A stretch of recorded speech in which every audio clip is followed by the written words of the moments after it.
Kemarau panjang menyebabkan sejumlah embung atau kolam penampungan air hujan di Tuban, Jawa Timur mengering.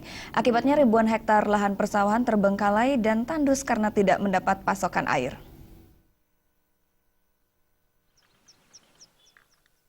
Beginilah kondisi embung atau kolam penampungan air hujan di Desa Padasan, Kecamatan Kerek, Kabupaten Tuban. Kubangan air yang menjadi andalan petani di kala musim kemarau ini telah kering dan tidak menyisakan air sedikit pun. Tercatat ada 2 embung di Desa Padasan. Namun sejak musim kemarau datang, air di dalam embung terus menyusut, hingga akhirnya kering tanpa sisa. Bahkan panas terik matahari membuat tanah di dasar embung mengalami pecah-pecah. Kondisi ini membuat ribuan hektar lahan pertanian di sekitar embung tidak mendapatkan pasokan air. Petani kini lebih memilih membiarkan sawah miliknya terbengkalai dan tandus karena sulit mendapatkan air. Ini biasanya dimanfaatkan untuk apa airnya? Air buat sawah, tapi kalau tidak ada ya kekeringan sawahnya.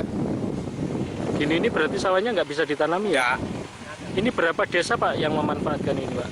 3, Posata, Temayang, terus Karanglu. Pak ada berapa embung Pak di daerah sini Pak? Ada 2. Semuanya kering ya? Kering, Padasan kering. Sini sudah kering. Kekeringan pada kali ini menjadi yang terparah melanda wilayah Kabupaten Tuban.